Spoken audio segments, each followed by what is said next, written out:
Bonjour tout le monde, j'espère que vous allez bien. On se retrouve pour une vidéo où on va faire un petit repas. Et en même temps, je vais faire la story time accouchement de ma fille. Du coup, on va cuisiner. Lui, c'est le cuistot. Non. Moi, je suis le commis. Non, c'est moi le commis. Non, pas du tout. On va faire du kangue dumbruz avec du mhogo, du manioc, à l'eau. Et en même temps, on va papoter un peu. Donc, go. Quand tu fais du kangue, toi, tu mets quoi? De l'oignon, du sel, du poivre. C'est tout? Tu mets du poivre? Ben oui. Moi, je Moi, mets pas je de mets du poivre. poivre partout, moi, en fait. Ah parce non, que moi j'aime je trop mets le pas de poivre. poivre. Faut doser du poivre en fait. Tu sais qu'il y a des gens qui mettent du cumin dans le kangue? Ah ouais? Ouais. Non, tu mets juste sans poivre. C'est moi le cuistot ou pas? Ok, bah c'est toi le cuistot alors. Je vais commencer la story time pendant que votre pote là-bas il s'occupe de la viande. Alors, déjà, il faut savoir que vers la fin de la grossesse de ma fille, j'étais au bout de ma vie. C'est-à-dire que je voulais juste accoucher. Donc, comme toutes les femmes à la fin de la grossesse qui sont au bout de leur vie, j'ai tout fait pour provoquer le travail. Quand je vous dis tout. Genre, j'ai monté les escaliers, j'ai couru. Je sortais avec mon frère pour aller monter, vous savez, les pentes là qui mènent vers les parkings souterrains là. Du coup, j'allais là-bas, je courais et tout. Franchement, j'ai tout fait jusqu'à. Ça n'a rien fait. Zéro contraction, rien du tout. Genre vraiment, il n'y a rien qui se passait. Après, à un moment donné, j'ai dit, c'est quoi, vas-y, je laisse tomber quoi. Elle viendra quand elle aura envie de venir parce que je me fatigue plus qu'autre chose et ça ne fait rien. On me dit, marche, tu verras, moi j'ai fait ça. Le soir même, j'étais à l'hôpital. Ah, fais de la route. Le lendemain, j'étais à l'hôpital. J'ai tout fait, ça n'a rien fait. Ça n'a rien fait du tout. Du coup, j'ai dit, vas-y, je laisse tomber. Donc, bref, c'était un dimanche. Je me suis réveillée tôt parce que monsieur allait au travail. Il commençait très tôt ce jour-là, il commençait à 7 h. Du coup, je me lève comme d'habitude. Je lui prépare ses affaires et tout. Je fais la prière. Elle se lève, il se prépare et il va au taf. Et quand il part, moi, je me dis, vas-y, je me fais un petit déj et tout. Je mange, je me pose devant la télé. Du coup, j'ai fait ça, j'ai mangé et tout. J'ai fini de manger, j'ai ramené les trucs, j'ai lavé les assiettes, tout ça. Je me pose, j'allume la télé. Je suis là et je crois au bout de 5-10 minutes, je sens que j'ai envie d'aller aux toilettes. Du coup, je me lève, je cours. J'ai même pas le temps d'arriver devant la porte de la salle de bain. Je sens ça coule. Je me dis, oh, je me suis fait pipi dessus ou c'est comment? Du coup, j'avance, je rentre et tout. Mais je me rends compte en fait que j'arrive pas à me retenir. Du coup, je me suis dit, bon, là, c'est bizarre et tout. Je suis là, je comprends pas trop. Je prends mon téléphone. Premier réflexe, j'appelle ma mère. Alors que ma mère, elle était même pas encore ici, elle était encore au bled. J'appelle maman, je lui dis, ouais, maman, quand on perd les os, c'est comment? Elle me dit, comment ça? Je lui dis, maman, quand on perd les os, c'est comment? Parce que là, je comprends pas depuis tout à l'heure, il y a de l'eau qui sort, mais je comprends pas trop ce que c'est et tout. Elle m'a dit, tu sais quoi, va à l'hôpital parce que ça veut dire que le travail, il a commencé. J'ai dit, ouais, mais je fais comment? Farouk, il est allé au travail et tout. Elle m'a dit, bah vas-y, appelle-le parce que là, tu vas accoucher et tout. Appelle ton mari et tout. Et du coup, je crois que mon père, il a entendu. Et derrière, il crie, ouais, appelle les pompiers s'il est pas. Je raccroche. Du coup, j'ai appelé le travail pour l'avoir. Parce que du coup, nous, au travail, on n'a pas le droit à nos téléphones. Pour l'avoir, il faut que j'appelle le taf. Après, on le transfère, patati patata. Bref. Du coup, j'appelle et tout. Et je tombe sur le coup, je dis, ouais, je suis la femme de un tel. Je l'appelle parce que la personne qui est au téléphone, je pense qu'elle savait. Du coup, dès que je lui dis que j'étais la femme de, elle fait, ah, c'est bon, le travail, il a commencé. Il m'a dit, attends, je l'appelle. Et je sais pas, il était avec qui ce jour-là. Mais la personne, genre, j'ai senti qu'elle était paniquée. Genre, elle paniquait en mode de. C'est comme si limite c'est lui, je l'ai appelé en mode viens, faut qu'on est à l'hôpital quoi. Du coup, ça m'a appelé. En fait, ça m'a appelé sur l'ICOM. Donc, l'ICOM, c'est le talkie-walkie. On m'a demandé à quel numéro on peut me joindre, mon numéro et tout. Et après, genre, ça m'appelle. Mais en fait, la personne qu'elle avait au téléphone, en fait, je sais pas. Moi, je pense que c'est le stress, je sais Ouais, pas. en fait, Parce je que crois tu qu'il sentais était qu'il stressé. était. Il était dans son truc et il était au téléphone avec elle. Et du coup, il voulait me joindre, mais il pouvait pas tout me dire par l'ICOM. Du coup, après, la chef est venue, elle m'a dit ouais, ta femme et tout, ça y est, elle a perdu les os, nanani, nanana. Du coup, j'ai dit ok, ben j'y vais. Du coup, après, ben, je suis parti, j'ai bombardé. Il est arrivé vite, hein. J'ai Et les gars, bombardé, je vous jure, j'arrive à la on maison habite à quand il y a pas de 25 bouchon. minutes du taf quand il n'y a pas de bouchon. Et je vous jure, je sais pas. En 10 minutes, le mec, il était là, j'ai pas compris. Et pendant ce temps, moi, j'ai appelé du coup la maternité. Et du coup, j'ai dit oui, je perds du liquide, ça ne veut pas s'arrêter et tout et tout. Elle m'a demandé si j'avais des contractions, je lui ai dit que non. Et du coup, elle m'a dit, bah écoutez, préparez-vous et venez. Elle m'a dit, ne vous pressez pas trop, prenez votre temps. Si vous n'avez pas mangé, mangez, après venez. J'ai raccroché, entre-temps, lui, il est rentré et il arrive. Je dis non, tranquille. Elle m'a dit doucement, on doit aller, mais tranquille, on prend notre temps. Et j'aurais pas dû lui dire ça parce qu'il a vraiment pris son temps. Il a pris son Là, temps. tu me dis tranquille. Le mec, il est parti, il s'est habillé, les gars. Je sais pas, si je retrouve les photos, je les mettrai à côté. Voilà. Hey. Ça pique. Voilà, ça pique. En plus, comme j'appuie là, ça. Oui, parce qu'à côté, il fait le kangue de mbrouz. Bref, moi je m'habille et tout, je suis prête. Et lui, il est là. Je vois le mec, il se met en jean. Mais pas n'importe quel jean. Hein. Il met un petit pull et tout. Il met sa veste. Là, il sort un bonnet. C'était un bonnet Gucci. Je sais plus c'est quoi le bonnet. Non, c'était un bob. Un je bob. crois. Ouais, je crois que c'était un bob Gucci, met son bob. Il commence à mettre des montres. Je lui dis, mais Mon cher, je crois que tu vas où? On va à la maternité, frère. Comment tu te sapes comme ça? Puis, ben, moi, j'ai envie de me saper pour accueillir ma fille en étant BG et tout. Je dis, mais ça se voit, on n'a pas les mêmes problèmes. Actuellement, là, on n'a pas les mêmes problèmes. Toi, tu veux juste ta fille, quand elle arrive, elle voit que t'es stylé. Alors qu'elle que voit moi, pas. alors qu'elle voit même pas. Alors que moi, je suis en mode oh, au secours, au secours. Donc, bref, après, quand monsieur a fini de se pomponner, hein, parce que voilà, même les chaussures, je crois, il avait mis. Je sais plus c'était quelles chaussures t'avais mis. T'avais pas mis les Jordan noirs là? Si. Je sais pas c'est quoi le nom. Rétro 4. Ouais, les Jordan Rétro 4. En mode vraiment, monsieur, il est arrivé avec les valises. On aurait dit comme s'il partait en voyage. Il n'allait pas à la maternité, lui. On arrive à la maternité et tout. Elle nous installe, ça, tout ça. Et elle me pose des questions en mode le liquide, il est comment? Du coup, moi, je lui dis, mais quand je lui dis comment le liquide, il était, elle a trouvé ça bizarre parce que elle m'a demandé c'est transparent. Je lui dis, bah non, moi, c'est rose. Enfin, c'est rose. C'est rose, ouais. C'est vert, des fois c'est jaune et tout, mais c'est pas totalement transparent. Du coup, elle m'a dit, si vous avez perdu les os, c'est bizarre et tout. Donc, elle me fait le test et c'était positif. Du coup, c'était du liquide amniotique. Elle m'a dit, installez-vous, on va regarder le col. Du coup, elle m'a examiné et tout. Elle est partie, nous on était là et pendant ce temps, moi j'avais zéro contraction, vraiment parce que, je vous jure, genre moi j'ai toujours pensé que comme on voit à la télé en mode tu perds les os là, ma camé, faut pousser quoi, alors que pas du tout en fait. Ça y est, t'as mis ton kangué, il a assaisonné là, t'as mis du poivre. Ouais. Il aime trop, c'est trop, il a pas aimé le poivre comme ça en fait. Bref, du coup, l'infirmière ou la sage-femme, je sais plus, elle part pour aller du coup se renseigner là-bas, elle part avec mon dossier et tout. Elle revient, elle me dit oui, madame, on a parlé avec votre gynéco et tout, là le travail il a commencé. On peut pas laisser les choses se faire naturellement, on est obligé de vous déclencher parce que votre bébé il a fait caca dans votre ventre. Quand elle m'a dit ça, j'ai dit quoi? Comment ça caca dans mon ventre? Elle me dit ouais, votre enfant il a fait caca dans votre ventre, c'est pour ça que le liquide il est teinté en fait, parce que normalement le liquide il doit être transparent. Donc pour votre sécurité et pour éviter qu'il y ait des complications après pour vous ou le bébé, bah, on est obligé de vous déclencher. Après ça on nous change, on nous ramène dans une autre salle, du coup la salle de travail. Elle me le produit parce que du coup moi on m'a déclenché par perfusion. Du coup elle m'a branché le truc, elle m'a expliqué qu'elle allait revenir toutes les heures pour l'augmenter. En gros quand il les augmente toutes les heures à chaque fois c'est plus 4, plus 4, plus 4 les niveaux. Ah, c'était 4? Ouais, c'était 4. En gros, je passais de 4 à 8, après 12, après la suite, quoi. Dès qu'elle a mis le produit, elle l'a mis sur 4. Et c'est ça, en fait, qui allait provoquer les contractions. Du coup, elle m'a demandé si je voulais la péridurale. Au début, je me suis donné un petit genre en mode... je sais pas, qu'est-ce que vous pensez? Est-ce que c'est compliqué d'accoucher en étant déclenché et tout? Elle m'a dit, franchement, c'est compliqué parce que les contractions du déclenchement sont beaucoup plus intenses. En gros, elles t'attrapent d'un coup. Vous voyez ce que je veux dire? Parce qu'en fait, quand les contractions viennent naturellement, je pense que ça commence petit à petit. Alors que le déclenchement, dès que le produit est dans ton corps, là, ça t'attrape. Du coup, elle m'a dit qu'en gros, souvent, c'est compliqué de les supporter. Elles sont moins supportables que les contractions naturel. Donc, moi, quand elle m'a dit ça, je dis, ah, ok, bah, vas-y, bah, ouais, je vais prendre la péri et tout. Alors que je savais très bien que j'allais prendre la péridurale. Hein. Tous les jours, je disais, moi, accoucher sans péridurale, j'ai jamais de la vie. Et donc, elle m'a dit que dès que je commence à avoir mal et tout, et que ça devient insupportable, bah, je l'appelle comme ça, elle appelle l'anesthésiste et tout. Bref, elle m'a mis le truc à 4. Au début, on était là, on parlait, on discutait, on rigolait et tout et tout. Je commençais à avoir des contractions, genre, au début, ça fait comme les douleurs de règles. Franchement, ça me faisait genre des petites crampes et tout, douleurs de règles max et tout, mais je me suis dit, vas-y, si c'est ça, coucher, si les contractions c'est ça, bah tranquille quoi. J'avais mal, mais ça va. Et du coup, on reste là, elle revient, elle me dit, ça va, ça se passe et tout. Je dis, oui, ça va. Elle regarde à la machine, elle voit qu'il y a des petites contractions et tout. Elle m'a dit, bon, c'est bon, je l'augmente à 8. Elle le met à 8, elle part. Là, quand elle part, l'ambiance, elle commence à changer un peu. Les contractions, je les supporte un peu, enfin, je les sens un peu plus douloureuses. Genre, quand elles arrivent, faut que je m'arrête un peu avant de parler. Quand elle est en cours, j'arrive plus à parler autant qu'avant, à rigoler et tout. Je suis là en mode. Genre vraiment, je souffrais quoi, mais je voulais rester femme. Moi, ce que je veux dire, dis-moi, j'assume. Hein.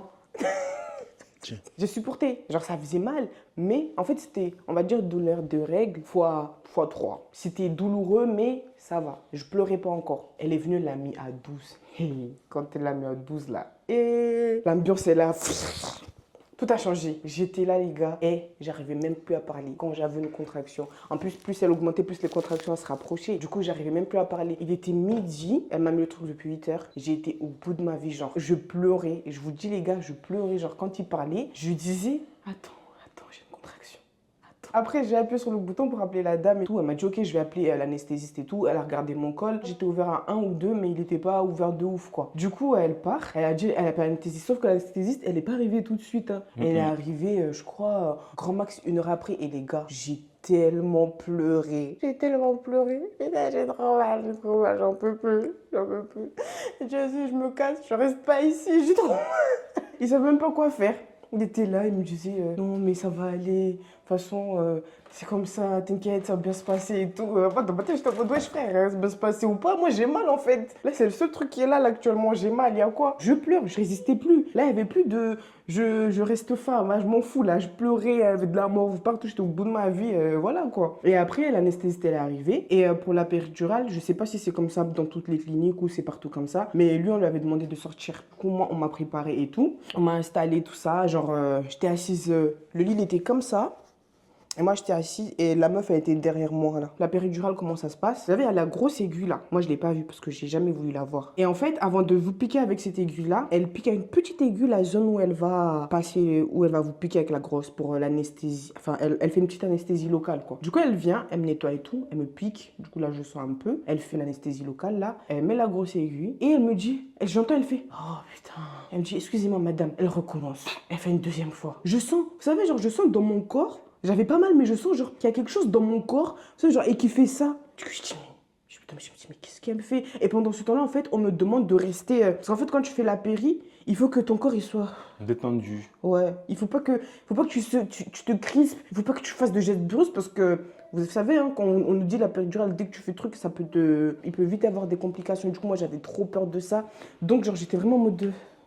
J'avais mal, j'étais pas bien, mais il fallait que je reste comme ça. Et genre, je suis comme ça. Et derrière, il y a une meuf qui fait oh, désolée madame, elle enlève, elle pique une troisième fois. Elle rentre la sonde. Et là, le truc qu'elle fait, je comprends pas, j'arrive pas à l'atteindre et tout. Et moi, je suis là dans ma tête, je me dis, wesh, mais qu'est-ce qu'elle me fait là? Et là, elle fait, oh madame, vraiment, je suis désolée. Oh, vous êtes un amour, vous criez pas, franchement, je vais vous ramener des chocolats. Dans ma tête, j'étais en mode, wesh. Frère, fais ce que t'as à faire, je suis fatiguée en fait. Du coup, au bout de la 4e fois, elle y arrive. La sensation, elle est trop bizarre. Ça fait pas mal. Moi, ça m'a pas fait mal. Mais c'est la sensation parce que tu sens vraiment que. Je sais pas comment l'expliquer. Tu sens qu'il y a un truc dans ton corps et qui monte, qui fait des trucs. Comment il faut pour arriver ça là-bas? Je comprends pas. Donc elle m'explique qu'en gros, la péri, elle allait agir au bout de 30 minutes et que en gros, tous les 40, entre 30 et 45 minutes, on sait pas, on sait plus, on a oublié. Le produit, il y a une injection automatique. Il n'y a pas besoin d'appuyer. Mais elle m'a dit que si maintenant j'ai mal et tout, et que la dose que j'ai ne suffit pas à me soulager, bah elle m'a donné un truc là où je peux appuyer dessus pour envoyer le produit directement, quoi. Et elle part. Avant qu'elle parte, bah, la dame, la sage-femme, elle augmente du coup le produit du déclenchement. C'était à 12, elle a augmenté à 16, les gars. Quand je vous dis le produit du déclenchement, là, quand ça rentre dans ton corps, ça blague pas, ça prend pas le temps de m'adapter, ça t'attrape direct. Quand elle a augmenté ça là, l'intensité a augmenté, sauf que la péri, elle agissait pas encore. Les gars, j'ai tellement pleuré, J'étais au bout de ma vie, entre-temps, lui, il est revenu. Il voit qu'il y a la péri, mais il n'y a aucun changement. Je suis toujours au bout de ma vie. Après, au bout d'un moment, la péri, elle fait effet. Mais je sens que mon côté droit, il était off. Sauf que le côté gauche, je sens encore les douleurs. Et j'appuie sur le truc là, sur le bouton là, pour injecter le produit. J'appuie. Genre, j'étais au bout de ma vie, je pleure. La péri, elle est catastrophique. Du coup, j'appelle la sage-femme. Je lui dis, oui, je comprends pas. J'ai l'impression que la péri, en fait, ce côté-là, je sens rien. Mais de l'autre côté, bah, je sens tout. J'ai toujours mal et tout. Donc, elle fait quoi? Elle me met dans une position pour que, en gros, le produit là est de l'autre côté. Donc en fait, elle lève les, je sais plus comment on appelle ça. Bref, vous voyez genre les trucs là sur lesquels on met les pieds quand on est en position gynécologique là. Ben elle a levé un. Elle m'a pris mon pied, le pied ici là. Elle l'a mis comme ça. Du coup en fait, j'étais comme ça. Attends, elle me fout. Du coup genre j'étais allongée. Elle a pris ce pied. Elle l'a mis comme ça. Du coup, en fait, mon pied là, il était comme ça. Et vous savez, la dinguerie, c'est qu'en fait, ce pied, vu qu'il était complètement capoute, il était lourd. Je sentais comme s'il pesait 1 tonne. Supporter le poids, ça me tuait. Du coup, je faisais que pleurer. J'avais entre les contractions. Une pleurnicheuse. Entre le pied qui était lourd. J'étais au bout de ma vie. Je disais, faut que j'en peux plus. Faut enlever mon pied. Je peux pas. J'avais mal. En plus, j'avais l'impression que du coup, ce pied, il avait gonflé. Du coup, je lui disais, je sais pas si j'hallucinais. Je sais pas si c'était dans ma tête. Je dis, mais regarde ma jambe, elle a gonflé et tout. Elle est plus grosse que...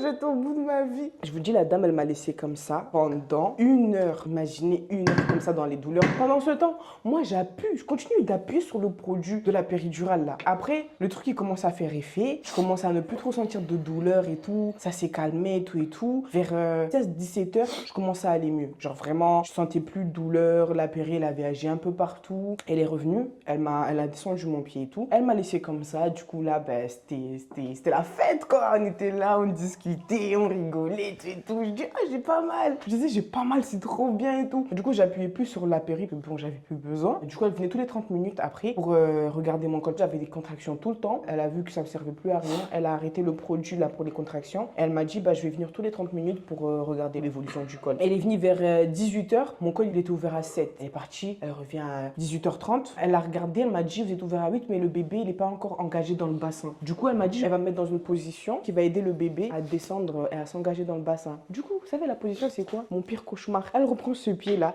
elle le remet dans l'autre truc. Du coup, j'étais comme ça.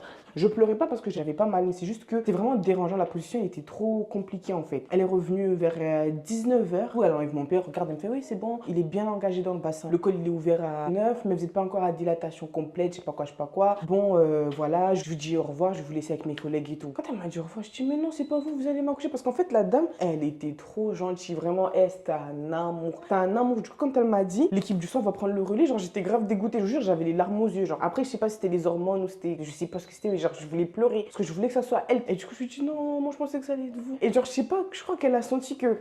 Je sais pas. Elle m'a dit, bah écoutez, on va faire un test. En gros, elle va mettre ses doigts, elle va me dire de pousser. Et si elle sent la tête du bébé, elle sent que bah ça pousse, on se met en place. Du coup, je dis ok. Elle vient, elle fait, elle me dit de pousser, je pousse, elle me dit c'est bon, on peut s'installer. Donc là, elle vient, elle appelle ses collègues, elle appelle mon Gigi et tout. Tout le monde arrive, on nous demande les affaires, du bébé direct ou c'est après, je sais plus. Si, il demande, parce qu'il faut le préparer avant que le bébé sorte. Ouais, du coup, il demande les affaires et tout. Moi, je suis là, tranquille, comme ça, en mode. En fait, genre, je sais pas, dans ma tête, je me dis, mais c'est trop tranquille, en fait, genre, j'ai pas mal. Par contre, j'ai commencé un peu à stresser. Je commence à stresser parce que, bon, même si j'ai plus mal, mais on sait très bien que, voilà, un accouchement, ça peut bien se passer, tout comme ça peut. Voilà quoi. Bref, elle me dit, dès que c'est bon, je vous dis, vous poussez et tout. Elle m'a dit de commencer à pousser. Lui, il était au niveau de ma tête et tout. Et il m'a donné sa main. Il m'a dit, vas-y, tiens ma main, serre-la. Et je crois que je lui ai broyé sa main. Et je crois que j'ai poussé 2 ou 3 fois. En tout cas, pas plus. Du coup, au bout de la 3e fois, elle me dit, allez, poussez, poussez, poussez. En plus, elles étaient trop mignonnes parce qu'elles sont là, elles t'encouragent. Elle dit, allez, madame, vous êtes au top, vous allez y arriver. Et franchement, c'est trop important. Et je vous jure, les gars, un accouchement, c'est tellement sensible que quand juste l'équipe, quand vous tombez sur une bonne équipe, des personnes qui vous rassurent, qui sont là pour vous, qui vous font comprendre que vous êtes entre de bonnes mains, qui vous rassurent, genre vraiment qui vous mettent en confiance, c'est tellement bien, ça fait tellement la différence. Du coup, ce jour-là, en fait, elles étaient au top, les infirmières et les sages-femmes. Elles étaient vraiment trop gentilles, attentives. Du coup, c'était là m'encourager. Allez-y, continue. La 3e fois, elle m'a dit, c'est bon, il est là, il est là. On lui dit, monsieur, vous voulez voir? Il a fait. C'était fou, wesh. Après, elle m'a dit, là, vous allez juste pousser pour l'aider à sortir, genre, les épaules et tout, mais pas beaucoup. Du coup, je poussais tout. Du coup, le bébé, il sort. Le gynéco, il ouvre la porte et fait, en mode, wesh, c'est bon, elle a déjà couché. C'est allé vite, hein. Donc, lui, il est arrivé, il a pris le bébé en mode de ses manières de. Il l'a donné à la sage-femme ou l'infirmière qui devait prendre soin de lui. Et après, c'est toi, t'as vu quand il le prend. Non, déjà, il m'a demandé si je voulais couper le cordon. J'ai dit non. Monsieur, vous voulez couper le cordon? Il a fait, non. Tout ce qui était en bas, là, il voulait pas. Je suis pas médecin, laissez-moi tranquille. Après, quand elle est sortie, ils l'ont posé sur le truc là, tu sais, avec le chauffage là. Il y a un chauffage en haut, genre ça pour que la réchauffe. Après, ils ont mis une sorte de sonde bizarre là pour déboucher les voies respiratoires et tout. Mais genre, ils enfoncent le truc vraiment. Après, elle me dit, ah, vous inquiétez pas et tout. C'est pour dégager les voies respiratoires et tout. Et après, ils l'ont nettoyé un petit peu, ils l'ont habillé. Et après, ils me l'ont donné. Et voilà. Parce qu'elle, elle pouvait pas parce qu'elle était KO. Du coup, ils t'ont pas donné un temps parce que t'étais KO. Non. En fait, dès que la petite, elle est sortie, là, ils me l'ont posée là, en mode vite fait, genre juste pour que je la vois. Je vous jure, les gars, je me rappelle même plus de son visage. Tellement, je vois juste on me l'a posée, après le reste, je me rappelle plus. Parce que je crois que j'ai été trop sonnée en fait. Pendant qu'il s'occupait du bébé, le gynéco, en fait, il m'a fait du coup, parce que quand t'accouches, en plus de faire sortir le bébé, Après, il faut sortir le placenta. Et après, le gynéco, il regarde un peu. Et moi, j'avais eu des déchirures. Du coup, il a fait des points. Et pendant qu'il faisait tout ça, moi, j'avais pas mal. Il y avait toujours l'effet de la péri. Après, quand il a fini, il m'a dit, bon, bah, félicitations, madame. On se revoit demain, nanana et tout. Il est parti. Là, le cauchemar, il a commencé. Mon mari prend la petite, il s'est posé à côté parce que du coup, c'était lui qui faisait le pot à pot. Parce que moi, j'étais pas en état de le faire. Et la sage-femme, elle m'a dit, je vous laisse là. En gros, ils ont fait tout ce qu'ils avaient à faire et tout. Ils nous ont dit, on vous laisse là pendant 1 heure ou 2, je sais plus, juste pour surveiller s'il n'y a pas de complications, s'il n'y a pas d'hémorragie et tout et tout. Et si tout va bien, on vous monte en chambre. Il était 20h. On allait monter en chambre à 21h. Après, à un moment donné, j'ai dit à Farouk, ouais, j'ai envie d'aller aux toilettes. Du coup, j'appuie sur le bouton, j'appelle la sage-femme. Elle vient, je lui dis, oui, j'ai envie d'aller aux toilettes et tout. Elle me dit, ouais, ok, d'accord, vous vous sentez de vous lever. Je lui dis, ouais, je me sens de me lever tranquille. Du coup, elle me dit, ok. Elle vient, elle m'aide à me redresser. Et quand je me lève, mes jambes, elles ont fait. En fait, c'est comme si mes jambes, j'ai fait ça. Et heureusement que j'étais juste à côté du lit. Du coup, je suis tombée sur le lit. Elle a eu le réflexe de m'attraper comme ça pour que je ne bascule pas en arrière. Lui, il pouvait rien faire parce qu'il avait le bébé dans les bras. Donc, elle m'a rattrapée. Après, elle m'a aidée à me remettre sur le lit. Elle m'a dit, attendez, j'arrive, je vais chercher un fauteuil. Et quand elle est arrivée, elle a dit à mon mari, je sais plus, je crois, elle lui avait dit de poser la petite et de venir l'aider à me mettre sur le truc. Parce que moi, je sentais pas du tout mes jambes. Mes jambes, elles étaient encore sous l'effet de la péri. Je sentais rien du tout. Du coup, il y avait un de chaque côté. Ils m'ont aidé à me mettre sur le fauteuil. Elle ramène le fauteuil. Elle me ramène dans les toilettes et tout. Quand on arrive aux toilettes, elle me dit, en gros, vous sentez de vous lever. Moi, je sais pas pourquoi, en fait, j'ai ce problème. Genre, j'ai toujours l'impression que, je sais pas qu'on me demande un truc me concernant, je suis toujours en mode, ouais, je peux. Alors que je sentais même pas mes jambes. Hein. Mais dans ma tête, je me suis dit, vas-y, tranquille, quoi. Du coup, je me lève. Au moment où je veux passer du fauteuil à la cuvette, ma tête est là. Tourné les gars et je suis tombée par terre là, genre sur le carrelage dans les toilettes, je suis tombée dans les pommes aux toilettes. Après, en fait, j'ai senti que ce qui m'a réveillée, c'est quand j'ai senti la fraîcheur du carrelage. J'ai senti le froid sur mon dos. Je sais pas pourquoi, mais c'est comme si c'était un truc de ouf, les gars. C'est comme si c'était un truc de ouf. Genre, j'étais tellement bien au sol dans les toilettes que j'ai dit à la dame, laissez-moi là, je me sens bien ici. Elle me dit oui mais je peux pas vous laisser là, il faut vous ramener dans le lit et tout. Du coup elle sort, elle va, je sais pas quoi, elle vient te dire ou je sais pas. Elle est venue te dire, c'est ça? Ouais, mais après elle m'a dit vous inquiétez pas, je suis tombé dans les pommes, je sais pas quoi. Et du coup elle est partie appeler une collègue à elle, ils sont venus m'aider, ils m'ont remis sur le fauteuil. Mais je vous dis les gars, j'étais tellement dégoûtée, je pleurais parce que je voulais pas qu'on me sorte des toilettes, je voulais rester au sol, que le contact avec le carrelage et mon dos qui soit pas coupé parce que ça me faisait du bien. On m'a ramené dans la chambre et tout, on m'a mis sur le lit. Elle me dit oui, bah écoutez, je vais vous ramener, elle m'a dit je vais vous ramener à manger et tout parce que là je sens que c'est peut-être le fer et tout, le sucre, donc j'avais besoin de quelque chose, un petit remontant. Je me suis dit vas-y, elle va ramener de la graille. Elle est partie, vous savez, elle m'a ramené quoi? Elle m'a ramené des biscottes. Des biscottes bien durs. T'as même pas envie de mâcher. Je viens d'accoucher. Je suis KO. On me ramène des biscottes. On me ramène des biscottes avec de la confiture. En mode ça, c'est censé c'est un remontant ça. En mode ça, c'est censé quand je mange ça, je dois être... Waouh. Petite pause. Je vais mettre le manioc au feu. Du coup, dans la chambre, après avoir mangé la confiture, parce que du coup, j'ai pas mangé les biscottes, j'avais trop le seum. Je voulais manger la confiture parce que vraiment, je voulais prendre des forces et tout, mais ça n'a rien changé. J'ai fait plusieurs malaises suite à ça. Je faisais des malaises, je me réveillais, ma tête elle tournait. Franchement, genre, c'était waouh, c'était horrible. Il y a même des trucs, je me rappelle même pas. Genre, vraiment, des trucs blackout. J'étais pas bien, j'avais des bouffées de chaleur, j'avais la tête qui tournait. Après, à un moment donné, elle est revenue, elle m'a regardé le col et tout. Elle m'a dit, ça a l'air d'être. Il n'y a pas de problème, donc on peut vous ramener en chambre. Donc pendant ce temps, en fait, moi j'avais toujours mal. L'effet de la péridurale sortait, donc je ressens les douleurs, je ressens les contractions parce qu'en fait, mes go, quand vous accouchez, les contractions ça s'arrête pas là. Les contractions ne s'arrêtent pas là. Ça continue. Même après que le bébé soit sorti là, ça continue. Ça continue plusieurs jours après. Plusieurs jours, ça t'as de la chance. Ça continue 2-3 jours, t'as pas de chance. Même quand t'es à la maison là, t'as encore contraction. C'est horrible.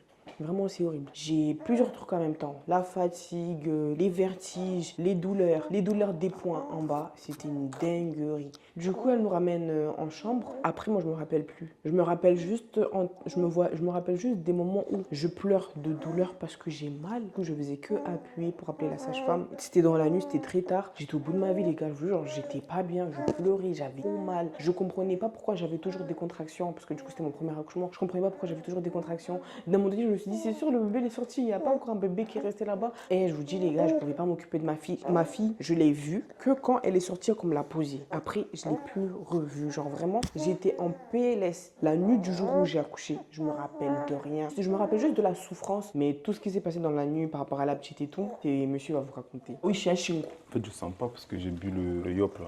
Je crois qu'il n'y a pas assez, je crois. Il n'y a pas assez de sel? Donc je sens pas. Non, c'est bon. Vous avez vu, ça c'est la main du maître. Bon, donc du coup, on est monté. Bon, votre go, il était en PLS, donc blackout. Donc du coup, après, ben, j'ai dû m'occuper de la petite. C'est les sages-femmes. Elles sont venues m'expliquer comment on fait, comment ça va se passer. Petite parenthèse. Parce que lui, il fait trop le mec. Moi, genre, quand j'étais enceinte, je lui disais à chaque fois, attends. Parce que moi, quand j'étais enceinte, genre, vu que c'était la première fois, genre, je regardais tout le temps des reportages, les trucs immersion dans les maternités et tout. Je lui disais, viens t'asseoir là, tu regardes, viens voir comment on s'occupe. Au cas où, si ce jour-là, je suis KO ou il y a un problème, comme ça, tu pourras réagir. Il me dit, vas-y, moi, je peux regarder sa façon, tu seras là. J'étais là. Bref.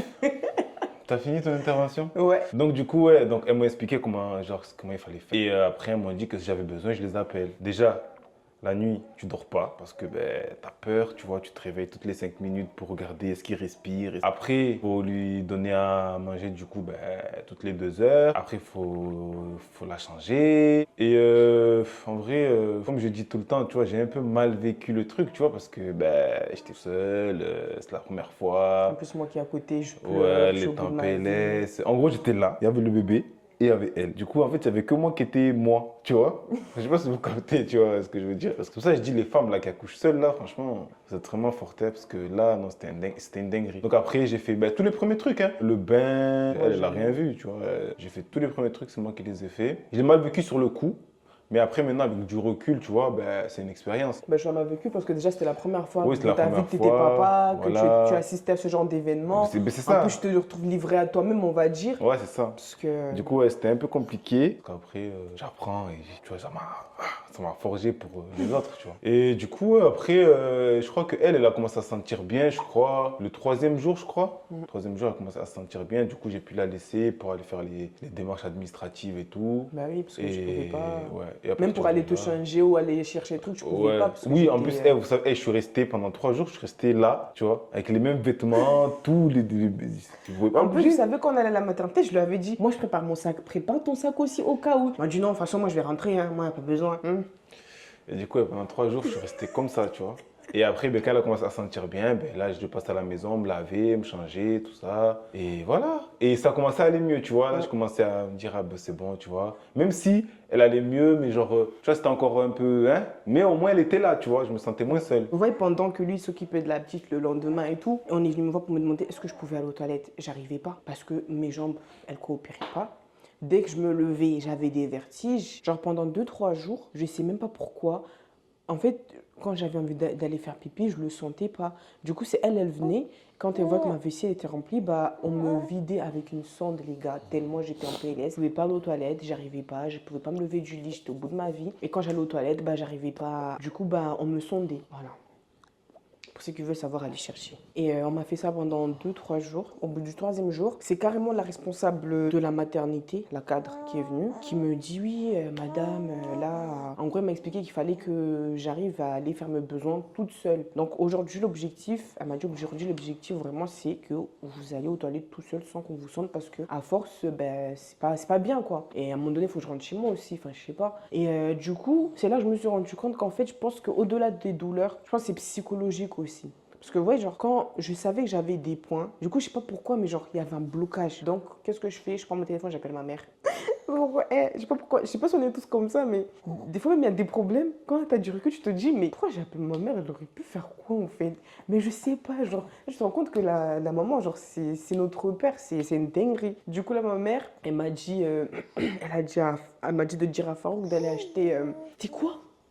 Je sais plus, c'était de l'eau gazeuse, je sais même pas ce qui... En tout cas, ça, c'est des trucs là, les trucs de grand-mère, là, les recettes de grand-mère. Il est parti là acheter le truc, il m'a ramené, j'ai bu. Et le soir, j'ai réussi. Et quand j'ai réussi, bah du coup, j'ai appelé, la cadre, elle est venue. Elle m'a dit, j'ai réussi ma mission du jour.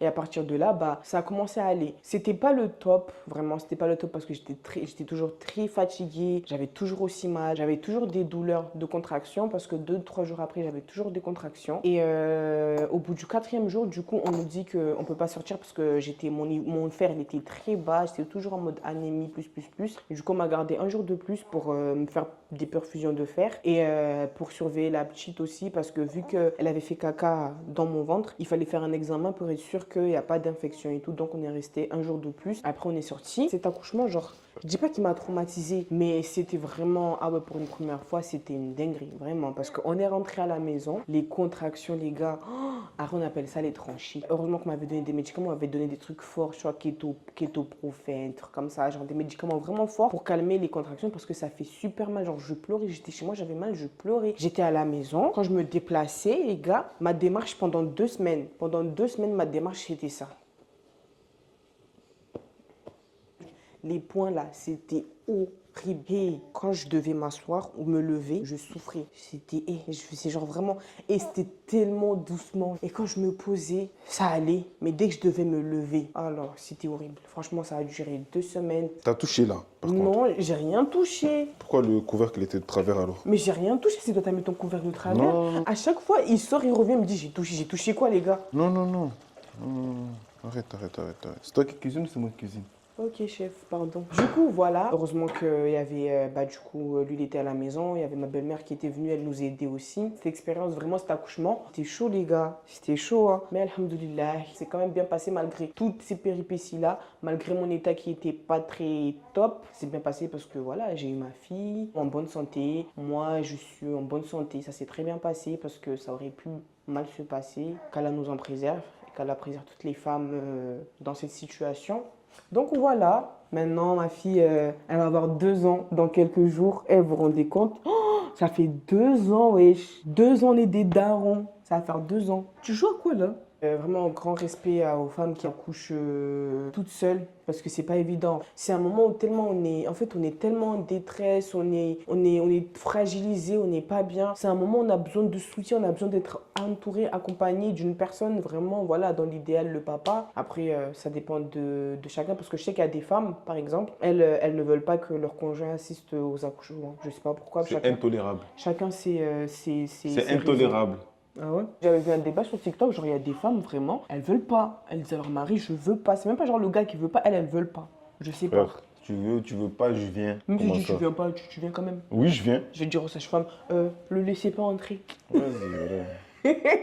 Sinon, si je viens pas là, bah, tout ce qui est là-bas m'appelle pas non plus. Tout ce qui est... Tu m'appelles pas? Ben, tu m'appelles pas. Tu vas jusqu'à là-bas. Oui, jusqu'à là-bas, oui. Tu m'exclus. Eh ben, Drama. exclue-moi jusqu'au bout. Excuse-moi jusqu'au bout. Ben ouais, frère. Non, en vrai, franchement, moi je dis, les hommes là, c'est important. Accompagnez vos femmes jusqu'au bout, même pour les rendez-vous, même pour tout, soyez là. Même si vous avez l'impression que vous servez à rien, allez-y, c'est important, vraiment c'est important. Donc voilà, c'est la petite story time.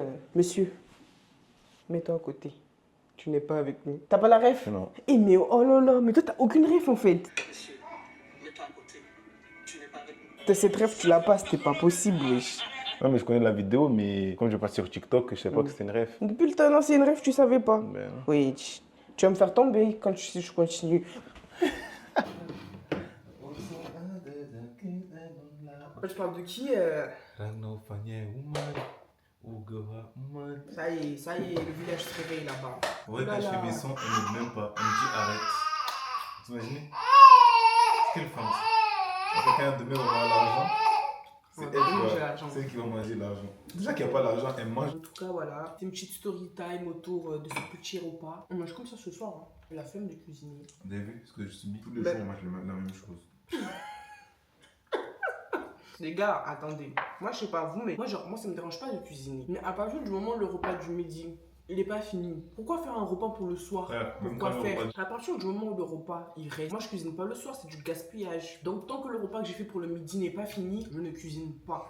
C'est bon. Première partie du couplet, c'est fini. Le manioc il est bon, hein. Il a une gueule, il est blati. Bon, là on fait un mukbang avec du muhogo et de la viande. Bon, du coup, les gars, merci d'avoir regardé la vidéo. Je vous fais plein de bisous. À la prochaine. N'hésitez pas à liker, commenter, partager. Allez, bisous. Ciao. Allez, coupez la vidéo, non, coupe rien. Il a qu'à jamais ni balayer.